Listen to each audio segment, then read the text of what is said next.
전에 죄 지은 자들과 그 남은 모든 사람에게 미리 말하노니 내가 다시 가면 용서하지 아니하리라. 이는 그리스도께서 내 안에서 말씀하시는 증거를 너희가 구함이니 그는 너희에게 대하여 약하지 않고 도리어 너희 안에서 강하시니라. 그리스도께서 약하심으로 십자가에 못 박히셨으나 하나님의 능력으로 살아계시니 우리도 그 안에서 약하나 너희에게 대하여 하나님의 능력으로 그와 함께 살리라. 너희는 믿음 안에 있는가 너희 자신을 시험하고 너희 자신을 확증하라.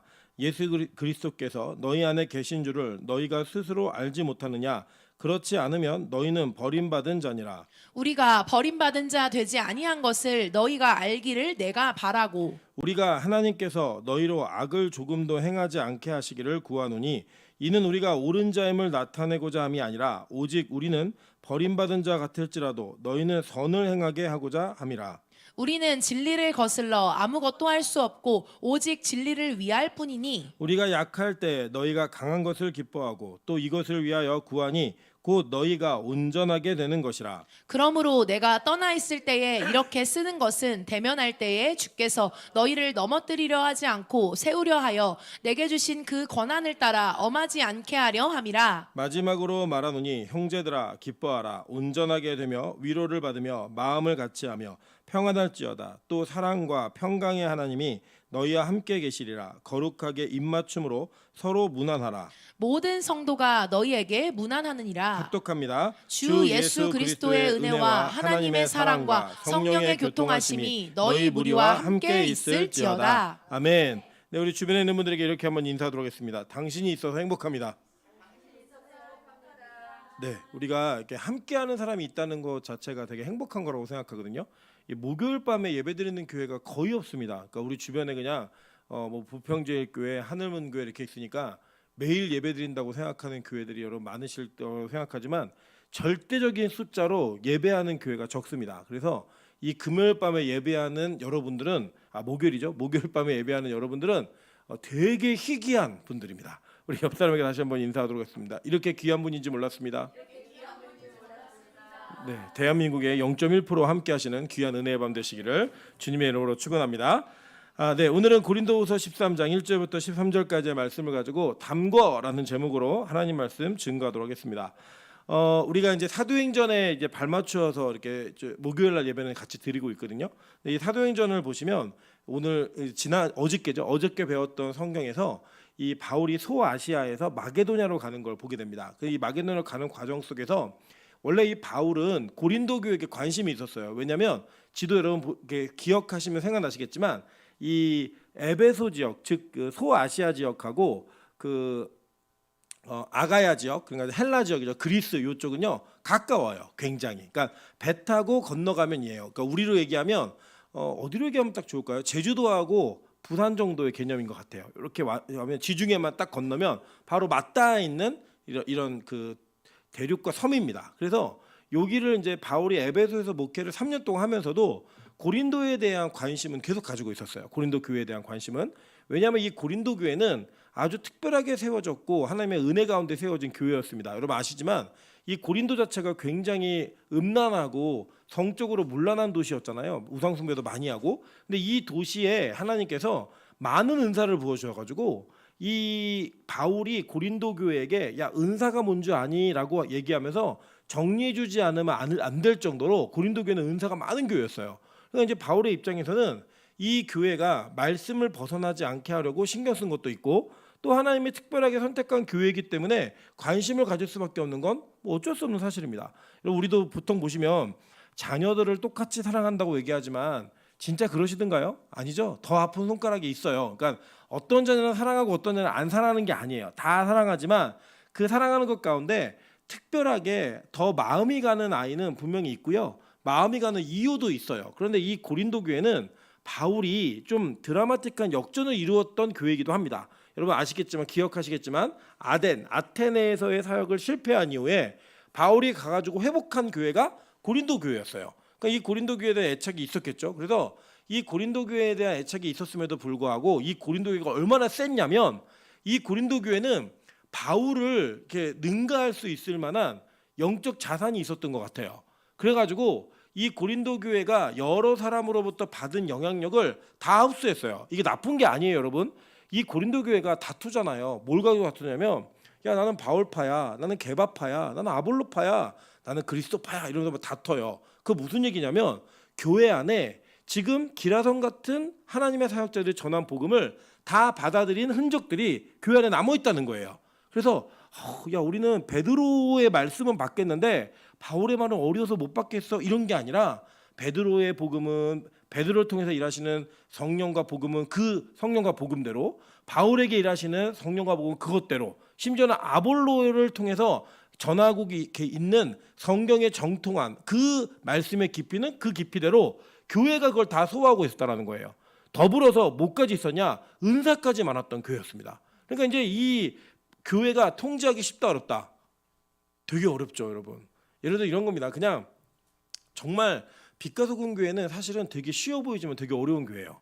예, 만만한 분이 한 분도 안 계세요. 그 무슨 얘기냐면 각자 개개인이 정말 성격이나 어떤 인품이나 모든 면에서 다 뛰어나신 분들이 많아요. 그러니까 이 교회는 쉽다 어렵다. 예, 어려운 교회다. 나 보면 쉽다 어렵다. 예, 어렵다. 그래서 여러분 개인을 보시면 돼요. 내가 까다롭다 안 까다롭다. 까다로워요. 제가 저희 찬수가 학교에서 이렇게 정기적으로 정서적 그 심리 테스트 같은 검사를 좀 해주더라고요. 근데 모든 면에서 다 평이에요. 그냥 뭐 무난하다, 평이하다, 아무 문제 없다 이런데 예민과 반항심이 100점 만점에 97점이에요. 예. 그 예민한 거는 누구 닮았냐? 엄마를 닮았고 반항심은 누구 닮았냐? 아빠를 닮았어요. 예. 그럼 뭐 이제 어떻게 하겠어요? 뭐 제 모습을 그대로 보고 있는 건데 어떻게 하겠어요? 그거를 그냥 어쩔 수 없이 나 닮은 거예요. 그냥 나 닮아서 그런 문제가 생기는 거예요. 그러면 여러분 예를 들어 우리 교회에 아우 젊은 애들은 어려워라고 얘기가 들면 그 누구 닮아서 그래요? 그 젊은 집사들 참 대하기 어려워. 누구 닮아서 그래요? 나 닮아서 우리 닮아서 그런 거고요. 우리 또 청년들은 어른들 우리에게 너무 힘들어. 누구 닮아서 같이 있는 거예요? 누구랑 똑같다. 나랑 똑같다. 뭐 별로 크게 고민할 필요 없어요. 저도 어머니랑 만나면 자꾸 싸우거든요. 이유가 뭐냐면 똑같아서 그래요. 성격이. 예, 이게 잘 안 맞는 게 있어갖고 그런 교회였어요. 이게 고린도 교회는 통제가 잘 안 되는 교회였습니다. 그래서 이 고린도 전서를 보시면 이 고린도 전서에서 바울과 교회와의 관계가 상당히 어렵다라는 것, 그리고 또 그 고린도 전서가 가지고 있었던 내용 속에서 바울이 권면하고 묻는 것들을 답을 하고 있지만 그러면서도 이 교회 안에 있는 잠재적인 어려움들이 분명히 있다라는 것을 성경 우리에게 언질해주고 있습니다. 그런 과정 속에서 바울이 눈물의 편지를 썼어요. 야 너희들 그러면 안 돼. 제발 정신차리고 돌아와. 그리고 디도를 통해서 편지를 보냈는데 이 답장이 오기 전에 바울이 에베소에서 마게도냐로 간 거예요. 그러니까 이 답장을 못 받고 간 상태니까 마음이 편하다 안 편하다? 안 편하죠. 불편한 관계 속에 있었는데 이 고린도 후서는 그 답장을 받고 난 이후에 쓴 편지예요. 근데 이 답장에는 뭐가 있었냐? 답장에는 그들이 이 바울이 전했던 이 눈물의 편지를 보고 회개하고 돌아왔어요. 아, 교회가 이러면 안 되지. 우리가 이 말씀을 그대로 받아들여야 돼라고 하는 그런 움직임의 주류가 교회 전체의 분위기를 이끌었다는 겁니다. 여러분 그래도 저는요 교회가 완벽할 수 있다고 생각하지는 않습니다. 교회는 부족함이 항상 있어요. 그리고 교회가 항상 좋을 수만도 없다라고 생각합니다. 교회는 기복이 있어요. 그런데 어떤 교회가 좋은 교회고 어떤 교회가 나쁜 교회냐? 하나님의 말씀을 듣고 그것을 들으면 원래의 자리로 돌아올 수 있는 교회는 좋은 교회예요. 그리고 그 말씀을 들었음에도 불구하고 원래의 자리로 돌아올 수 없는 교회는 나쁜 교회예요. 그러니까 이 좋은 교회와 나쁜 교회는 누가 만드는 거다?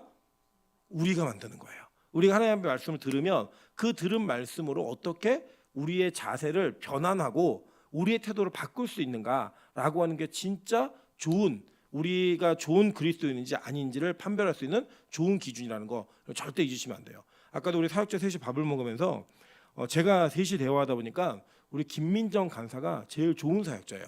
이유가 뭐냐면 저 임철 목사하고 미나영 전도사는 하나님의 매를 드는 걸 보고도 안 돌아올 가능성이 있는 사람들이에요.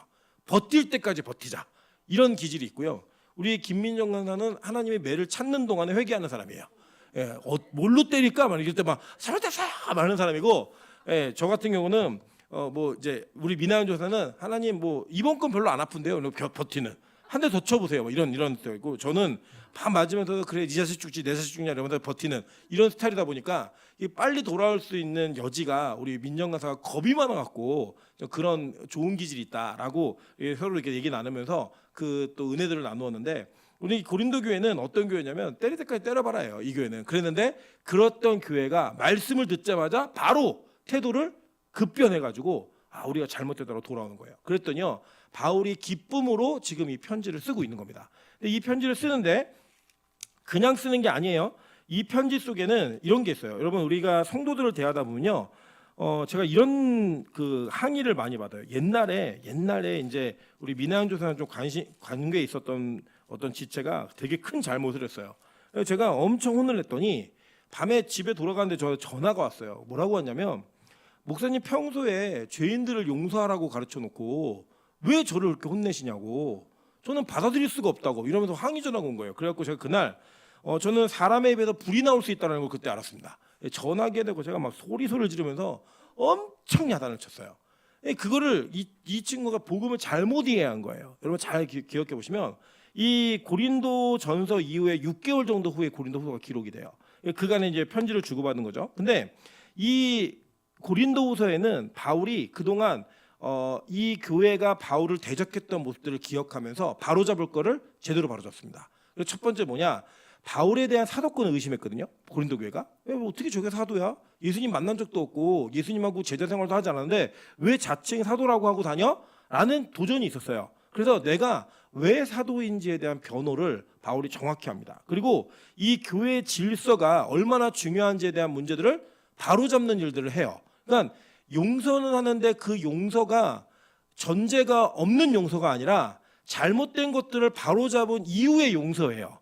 이게 되게 중요합니다. 예를 들어 우리 자녀들이 뭔가를 잘못할 때가 있잖아요. 잘못될 때가 있는데 이 잘못한 자녀에게 네가 뭐를 잘못했는지 얘기해주지 않고 용서해버리면 이 아이는 잘못에 대한 것들의 기준이 없어져요. 예. 여러분 그 옛날에 제가 아직도 기억나는 장면 중에 하나가 영화 친구라는 영화 다 보셨죠? 뭐 추석 특선을 해주고 여러 번 TV 방영됐는데 거기 보면 주인공이 집을 나가요. 그러다 돌아왔는데 자기 친구가 또 집을 나갔다 돌아오는 친구한테 이렇게 얘기를 합니다. 뭐라고 얘기했냐면 내가 옛날에 집 나갔다 왔는데 자기 주변에 한 사람도 자기를 혼내지 않더라는 거예요. 가출하고 돌아왔는데. 그래 너 혼나고 너를 찾는 부모가 있다는 게 얼마나 고마운 일인지 아냐. 이런 얘기를 하는 걸 봅니다. 여러분 사실 처음부터 저는 나쁜 마음을 먹고 나쁘게 대하지라고 각오하는 사람은 없다고 생각해요. 그런데 이게 뭐가 있냐면 잘못된 것을 잘못됐다라고 얘기해주지 않으면 우리 잘 몰라요. 우린 때로는 그것에 대한 어떤 체벌이나 그것에 대한 어떤 징계가 있어야지만 이거 하면 안 되는구나 라는 걸 깨닫게 됩니다. 여러분 제가 지난번에 한번 말씀드린 적 있잖아요. 제가 너무 차가 밀려갖고 안 가니까 이거 제쳐야지. 그리고 제가 홀가닥 이렇게 중앙선을 넘어갔고 추월을 했어요. 근데 이제 그분이 굉장히 그게 기분이 나쁘셨는지 준법 정신 투철하신 분이죠. 블랙박스로 찍어갖고 신고를 하신 거예요. 그래서 9만 원의 벌금을 물었잖아요. 그럼 벌금을 물고 나니까 이거 하면 안 되겠구나 이 생각이 있었는데 얼마 전에 너무 도로가 밀려 있는 상황에 이 끼어 들어갈 자리가 없어가지고 제가 조금 앞쪽으로 가서 끼어들었더니 그걸 또 누가 신고하셔갖고 또 9만 원짜리 날라왔어요. 제가 그걸 보면서 뭘 결단했냐면 내가 다시는 어떤 일이 있어도 중앙선 차선 위반하지 않는다. 제가 이 결단을 맺었어요. 이게 뭐냐면 2번의 잘못된 지적을 받고 그에 합당한 체벌이 오니까 이거는 절대 하면 안 되는 거구나. 이런 결단을 하게 되더라고요. 제 안에. 그러니까 우리가 신앙생활도 똑같아요. 여러분 우리가 무엇을 잘못했는지를 정확하게 지적받지 않으면 그 지적받지 않는 것 때문에 다음에 그 잘못하는 게 두렵지가 않은 거예요. 근데 내가 이것을 잘못한 것이 잘못된 거구나라는 것을 정확하게 인식하는 건 너무나 중요합니다. 우리가 용서해야 되는 건 뭘 용서하는 거냐면 이런 거예요. 너는 잘못했으니까 앞으로 소망이 없어. 이거는요 정죄예요. 근데 용서는 뭐냐면 네가 잘못했고 분명히 이것은 실수한 일이야. 그런데 그 이후에도 하나님의 소망이 있고 하나님이 너를 다시 세우실 거야. 이게 용서라고요. 기독교의 용서는요 잘못한 걸 말 안 하는 게 아니에요.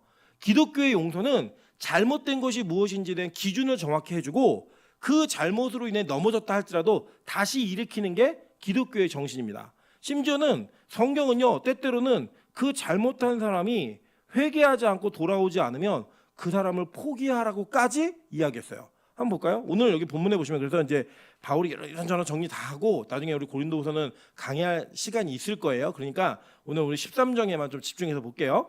자, 1절에 보시면 이렇게 얘기합니다.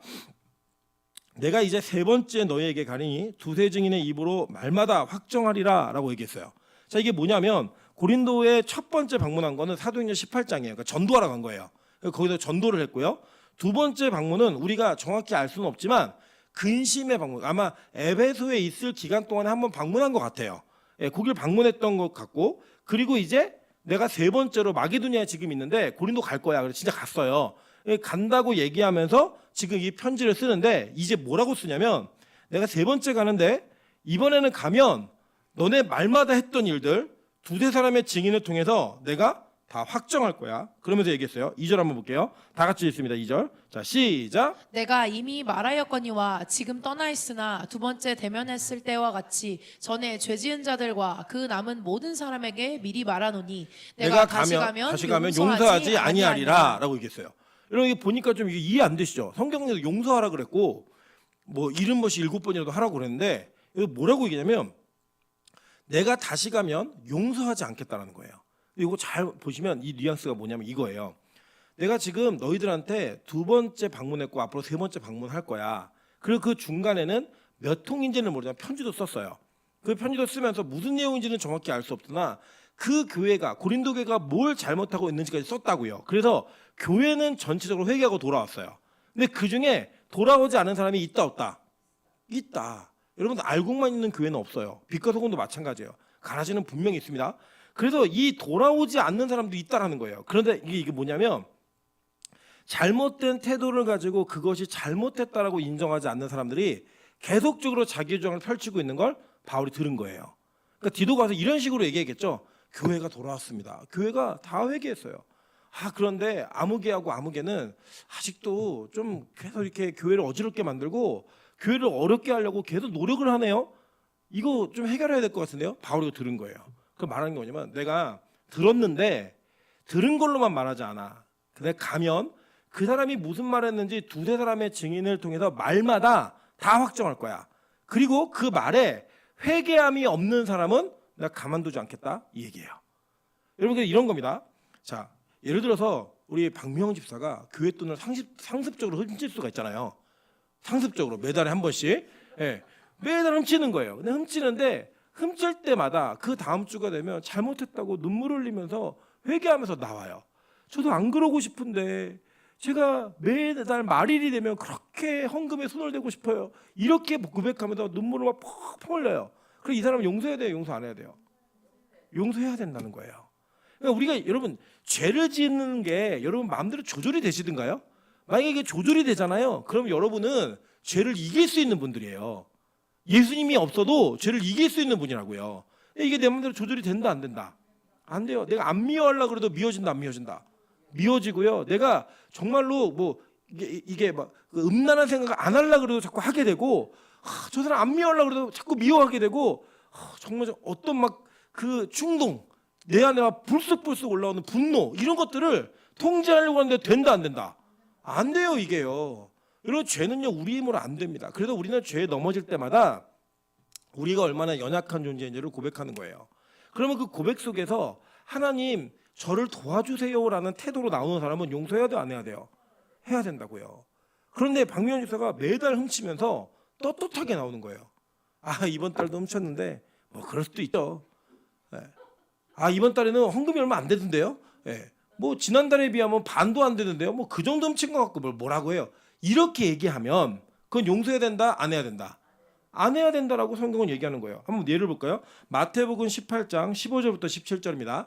마태복음 18장 15절부터 17절 다 같이 한번 읽어볼게요. 시작. 내 형제가 죄를 범하거든 가서 너와 그 사람과만 상대하여 권고하라. 만일 들으면 내가 내 형제를 얻은 것이요 만일 듣지 않으면 한두 사람을 데리고 가서 두세 증인의 입으로 말마다 확증하게 하라. 만일 그들의 말도 듣지 아니하거든 교회에 말하고 교회의 말도 듣지 않거든 이방인과 세리와 같이 여기라 라고 얘기했어요. 뭐예요? 출교시켜버리는 거예요.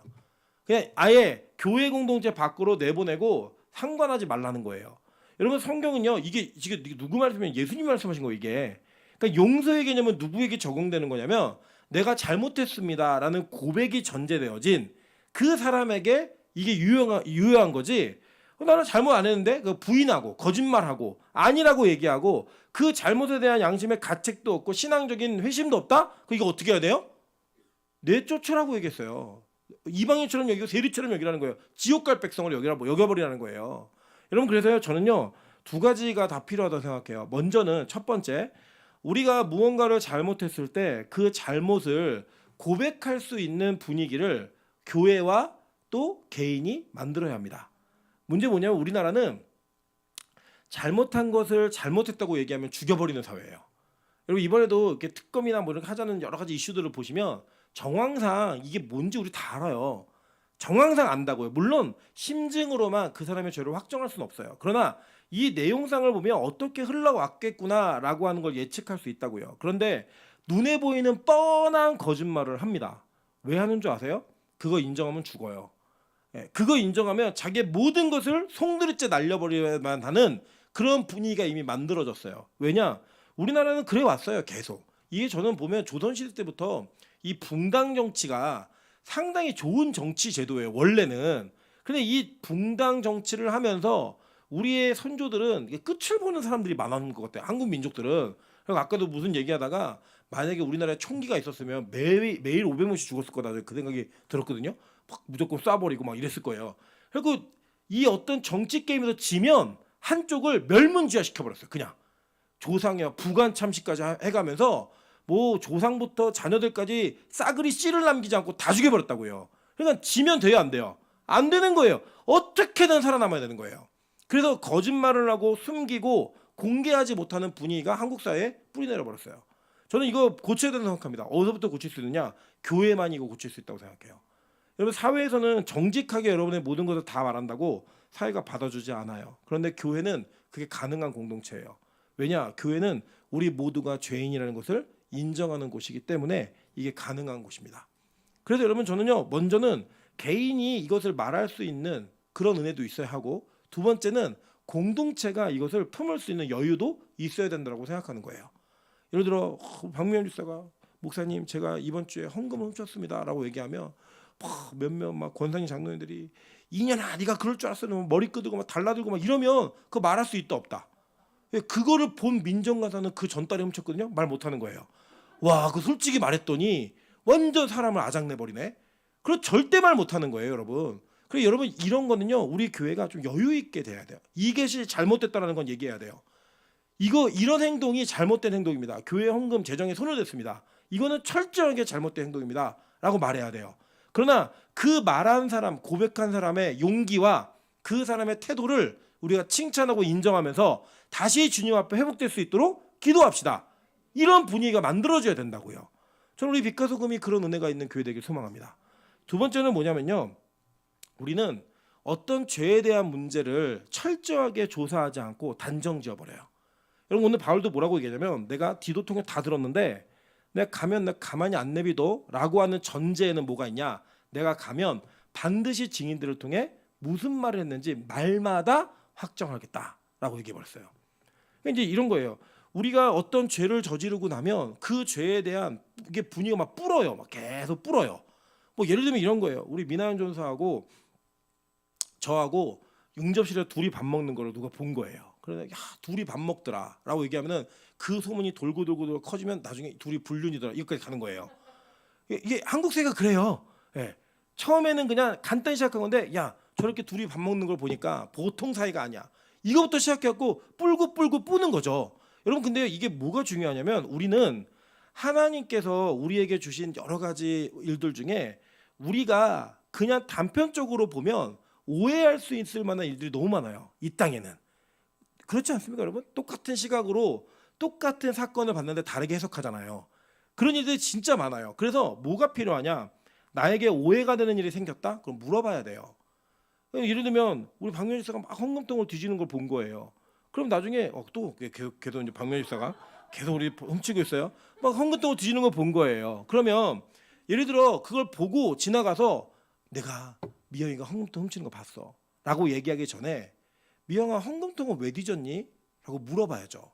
그러면 예를 들어 이럴 수 있잖아요. 제가 원래 5만 원을 헌금하려고 그러는데 10,000원짜리가 들어갔어요. 5만 원짜리 바꾸려고 그랬어요. 이렇게 얘기할 수도 있는 거고, 제가 원래 5만 원만 하려고 했는데 10만 원짜리가 들어갔어요. 막 울면서 얘기할 수도 있는 거잖아요.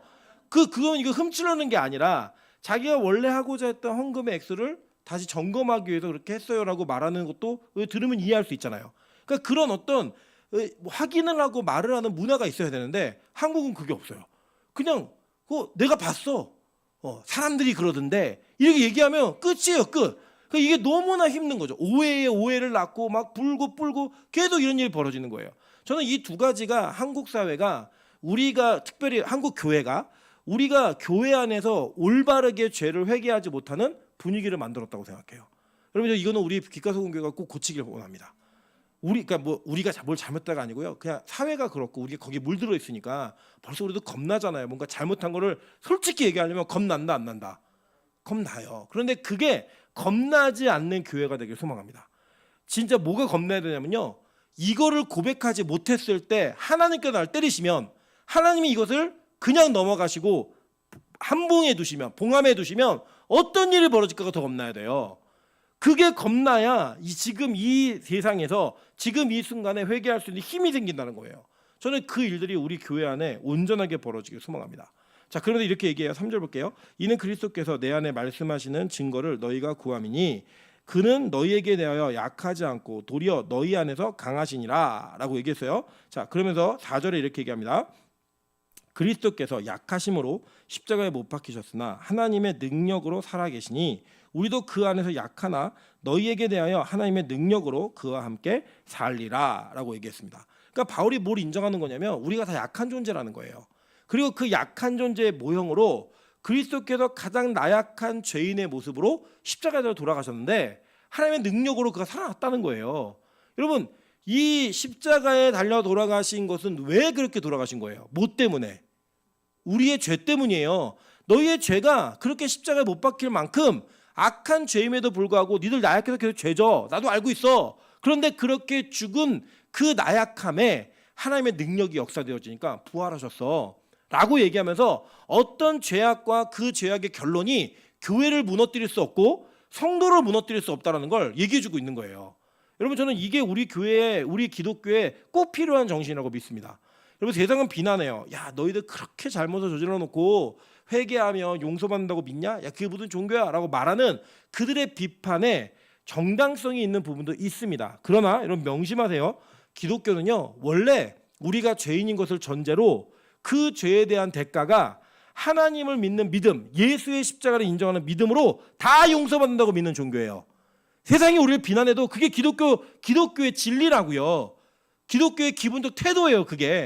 그거는 우리가 세상의 눈치를 보면서 그런 게 아니고 우리 그런 게 아니야 라고 말할 필요 없어요. 그게 맞아요. 그들이 얘기하는 게 맞아요. 너네 그렇게 살았는데 주일날 가서 예배드리고 용서해달라고 얘기하면 용서해주는 게 맞아? 그러면 맞아 이렇게 얘기해야 돼요.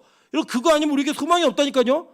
그 소망을 갖고 사는 거예요. 다만 우리가 아까 얘기한 것처럼 그것을 믿고 반복적으로 죄악을 의도적으로 저지른다? 이거는요, 진짜 구원이 뭔지 모르는 사람이 하는 짓이에요. 진짜 구원이 뭔지 알면 안 그러려고 노력하는데 죄를 짓는다 안 짓는다?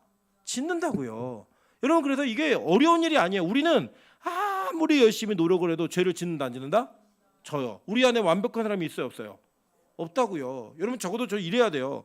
저는 권사님도 사람인데 장로님도 사람인데 성도도 사람입니다 라고 말해야 되고요. 여러분은 목사도 사람인데 라고 말해야 돼요. 다만 저는 그 이야기를 자기 스스로에게 하진 않았으면 좋겠어요. 최소한 제가 잘못을 저질러놓고 목사도 사람인데 그런 얘기 하지 말라고 이렇게 얘기하지 않았으면 좋겠고, 권사도 사람이고 장로도 사람인데 그런 얘기 하지 마세요 라고 말하는 게 자기 변명이 되지 않기를 바라요. 누가 해줘야 되냐? 상대가 해주고요, 남이 해주고 서로 해줘야 되는 거예요. 그게 맞아요. 그리고 우리 보통 그러잖아요. 자매들이 자기 이쁘다고 스스로는 얘기 안 하는데 항상 남 보고 이쁘대요. 너 이쁘대요. 제가 볼 때 하나도 안 이쁜데 지들끼리 이쁘대요. 서로 더 이뻐, 너도 이뻐, 넌 더 이뻐, 넌 더 이쁘다 이러면서 서로를 막 위로해요. 그리고 그게 기독교의 정신인 거예요. 너 괜찮아, 너 사람이야, 너 못생겼지만 그래 볼만해 이러면서 서로 얘기해 주는 거, 그게 기독교의 정신이라고요. 저는 우리 빛가동교회가 이렇게 약함이 하나님의 강함으로 나타나는 교회 되길 소망합니다. 이 괜히 센 척하지 마세요. 제가 보면은 누가 센 척을 하냐면 겁이 많은 사람들이 센 척을 해요. 그러니까 보통 겁먹은 개가 짖는다 뭐 이런 얘기 있잖아요. 그래서 겁이 많은 사람이 센 척을 하고 보통은 겁이 없는 사람들은 센 척하지 않아요. 진짜 무서운 사람은 조용하다가 화내는 사람이 진짜 무서워요. 화를 안 낼 것 같은데 화내는 사람이 진짜 무서운 사람이에요. 근데 이 평소에도 화가 많다? 이 사람은 안 무서운 사람이에요. 그냥 겁이 나니까 세 보이려고 그렇게 하는 거예요. 제가 이제 우리 교회에서 보면은 말을 굉장히 톡톡 끊어하는 사람이 있어요. 그 중에 한 사람이 윤기쁜 집사예요. 제가 보면 윤기쁜 집사는 겁이 많아요. 그래서 제가 너 겁 많아서 그러지? 그러니까 맞대요. 자기는 겁이 많고 자기는 누군가 자기를 너무 만만하게 보는 게 싫어가지고 일부러 센 척을 그렇게 한대요. 제가 이렇게 보면은 그 보이는 게 있거든요. 그러니까 여러분 이게 뭐냐면 우리가 자꾸 나 죄인 아닌 것처럼 막 노력을 하잖아요. 그러면 그 죄인 아닌 것처럼 세게 보이려고 했던 것 때문에 진짜 은혜와 긍휼을 받아야 되는 부분에서 은혜와 긍휼을 못 받아요. 그 진짜 어려운 일입니다. 예를 들면 저는 자라면서 부모님의 도움을 크게 필요로 하지 않고 컸던 것 같아요. 그래서 웬만하면 모든 일이든 다 혼자 해결하고 혼자 하려고 막 노력을 많이 했던 것 같아요. 그 옛날에 저희 어머니가 지금도 얘기하신 게 뭐냐면 제가 그 금식을 하다가 요로결석이 와가지고 병원에 이렇게 실려갔어요. 실려갔는데 이제 요로결석 해보셨어요? 진짜 이거는 말로 할 수 없을 만큼 아파요. 그러니까 저 요로결석을 지옥에서 요로결석이 평이한 고통이다라고 생각하면 전 무조건 천국 가야 돼요. 너무 아프고 힘들어요, 진짜.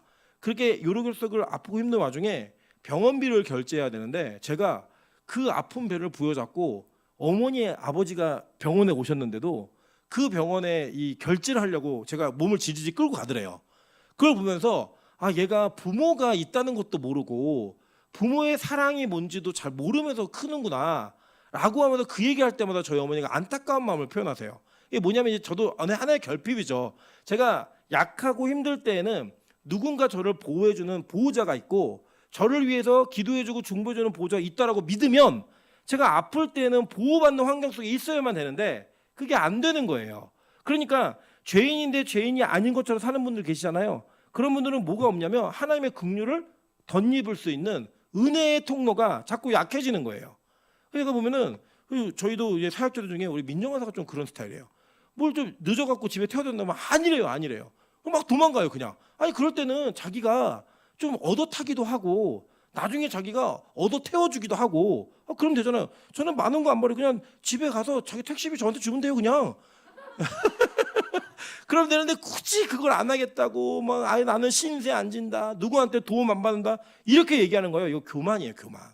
뭐냐면 여러분 우리 그리스도 공동체는요 내가 힘들 때는 남에게 도움을 얻기도 하고요 저 사람이 힘들 때는 도와줄 수도 있는 그런 교감이 있는 공동체여야 됩니다. 그게 왜 필요하냐면요 그래야 눈에 보이는 성도를 통해 얻은 도움으로 인해 눈에 보이지 않는 하나님의 도움을 구할 수가 있어요. 여러분 도움을 구한다는 것 자체가 나의 약함을 인정하는 거거든요. 그리고 그 기본적인 태도가 뭐냐? 기도예요. 기도의 자리에 있는 게 뭐냐? 하나님 내가 내 힘으로 안 되니까 하나님이 좀 나 좀 어떻게 좀 해주세요. 하나님이 나 좀 도와주셔야만 됩니다. 나는 그 자리가 기도라고요. 여러분 내가 강한 척을 하잖아요. 기도할 필요 없어요. 하나님 뭐 이런 건 기도 안 해도 저 혼자 알아서 할 수 있고요.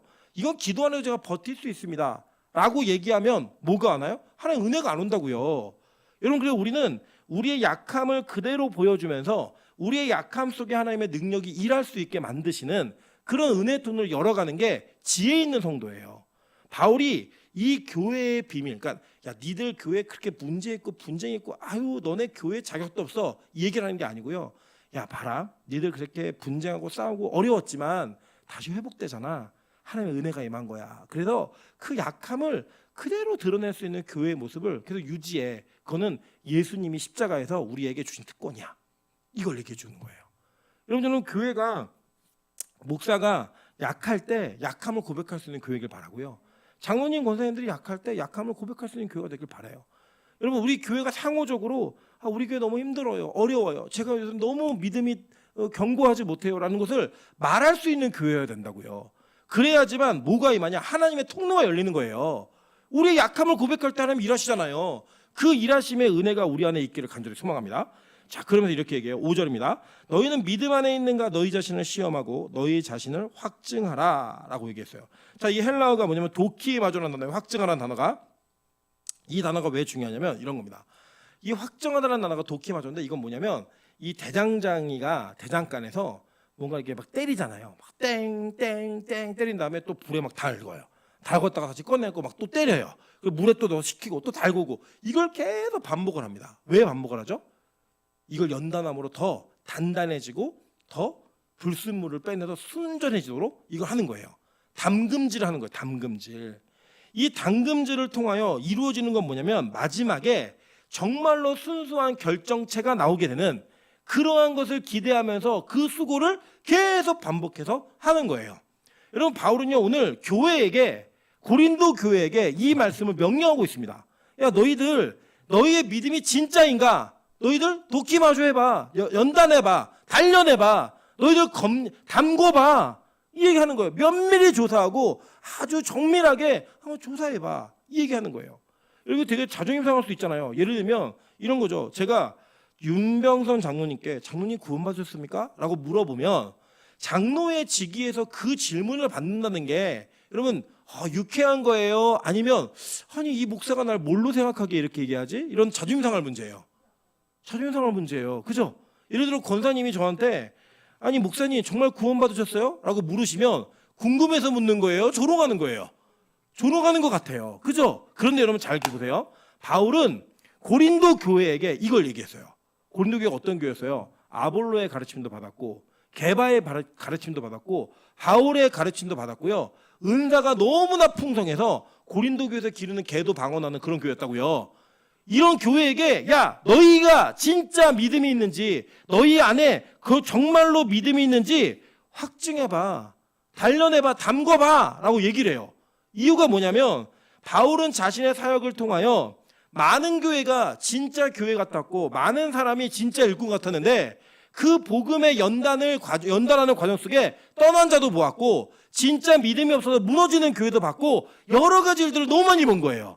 그러면서 자신의 영역 속에 있는 교회들에게 계속 명령하는 게 뭐냐면 야, 너희들 진짜 너희가 복음 안에 있는지 믿음 안에 있는지 예수 안에 있는지 너희를 담궈봐 라고 얘기했어요. 오늘 설교 제목이 담궈 이거거든요. 보통 담궈 그러면 깡패들끼리 막 담그는 이런 일들을 상상하시는데 그게 아니고요. 여러분 스스로를 믿음이라고 하는 그 결정체가 진짜로 여러분 안에 있는지 확증하는 일들을 해보시라는 거예요. 바울이 이것을 얘기한 건 뭐냐면 고린도 교회가 진짜 좋은 교회가 되기를 바랐기 때문입니다. 여러분 이런 거예요. 관심이 없는 사람들에게는 그 사람들 혼내지 않습니다. 여러분 예를 들어 버스 타고 막 가다가 담배 피는 무리를 발견했는데 거기에 내가 아는 사람이 하나도 없는 거예요. 그럼 굳이 거기에 개입할 필요가 있다 없다? 없어요. 근데 거기에 그 담배 피는 무리에 우리 수아가 담배를 피고 있는 거예요. 그럼 박명원 선생 어떻게 하실 것 같아요? 버스에서 뛰어내려가지고 달려가서 너가 지금 뭐 하는 거야 얘기한다 안 한다? 하죠. 왜 안 하겠어요? 한번 생각해 보세요. 우리가 막 야외를 하고 있는데 저쪽에 나이트클럽에 들어가고 있는 미영지사를 발견할 때 우리 어떻게 돼요? 들어가나 보다가 아니고 가서 어떻게 돼요? 끄집어 내와야죠. 그죠? 예. 우리 민영 간사가 남자 둘과 팔짱을 끼고 막 데이트하고 막 하고 있는 거예요. 막 우리 어떻게 해야 돼요? 안 돼. 그거 잡아와야죠. 남이 하는 거는요. 저 또라이 하나 가네. 이러면 그냥 지나가는 거예요. 그냥. 바울은 관계가 회복되고 문제를 해결한 고린도 교회에게 엄청난 이야기를 합니다. 야, 니네 진짜 믿음 있는 거 확정해봐. 이거 조롱하는 거 아니에요. 뭐냐면 진짜 이 교회를 아끼는 거예요. 진짜 이 교회를 아끼는 거예요. 야, 너희들 그 믿음이 없으면 너희 버림받은 자야. 나는 너희 전체가 다 구원받게 바라고 너희 전체가 다 건진받게 원한다니까. 이거예요 목적이. 그래서 너 가만히 두지 않을 거야. 뭐 이런 얘기하는 게 있잖아요. 그게 진짜 가만히 두지 않으려고 하는 얘기가 아니에요. 여러분 보세요. 자 10절. 그러므로 내가 떠나 있을 때 이렇게 쓰는 것은 대면할 때 주께서 너희를 넘어뜨리려 하지 않고 세우려 하여 내게 주신 그 권한에 따라 엄하지 않게 하려 함이라. 이거예요. 내가 지금 이 얘기할 때 좀 듣고 돌아와. 그래야 내가 직접 너희를 대면했을 때 주님께서 나에게 너희를 엄하게 대하지 않게 내 마음도 회복될 거고 너희 관계도 회복될 거잖아. 그래야 내가 이거 쓰니까 꼭 좀 들어. 이 얘기하는 거예요. 그러니까 지금 이거는 자존심 상할 얘기다, 아니면 나를 사랑해서 하는 얘기다. 나를 사랑해서 하는 얘기예요. 조롱하는 게 아니라. 그래서 교회는 이 이야기를 들어야 된다고요.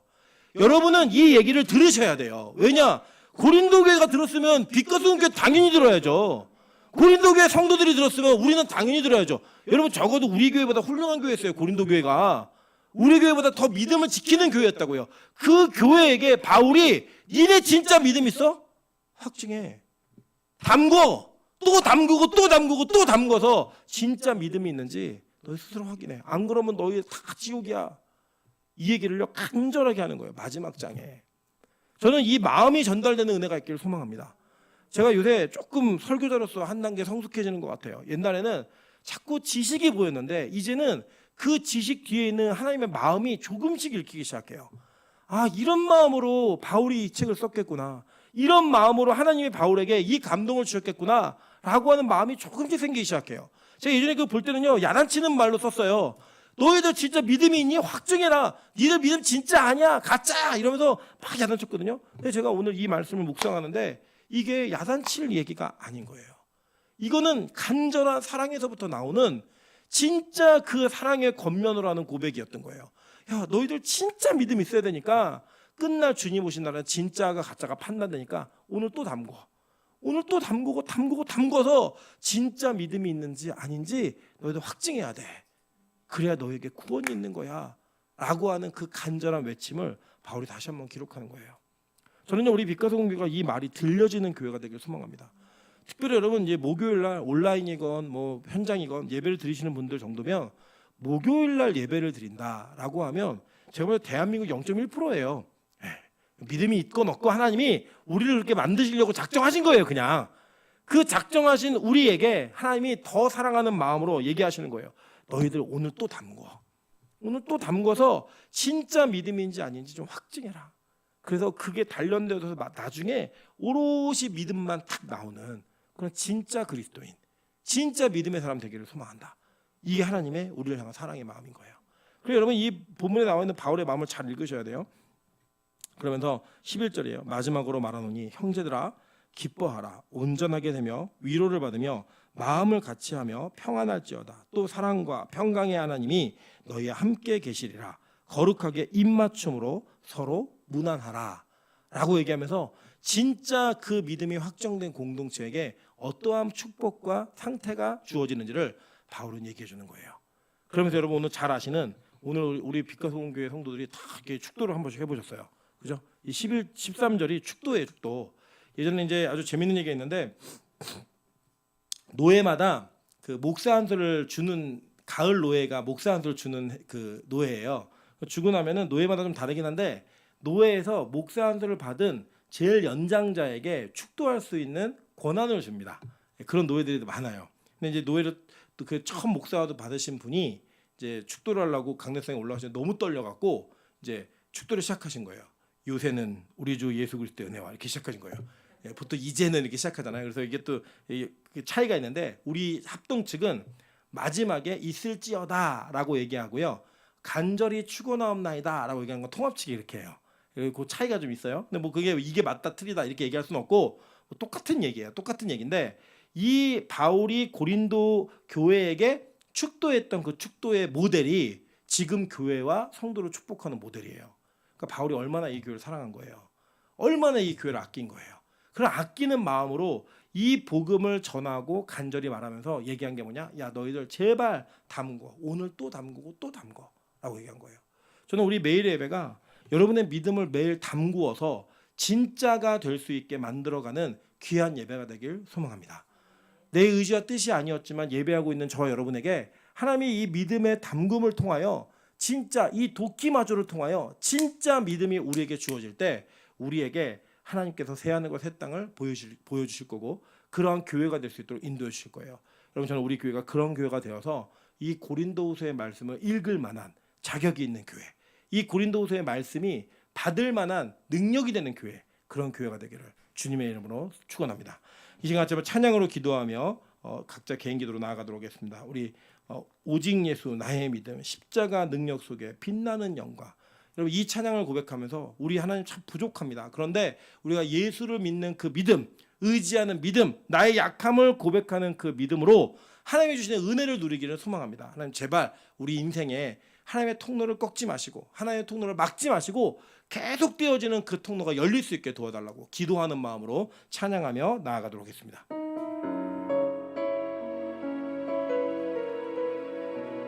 오직 예수 오직 예수 나의 믿음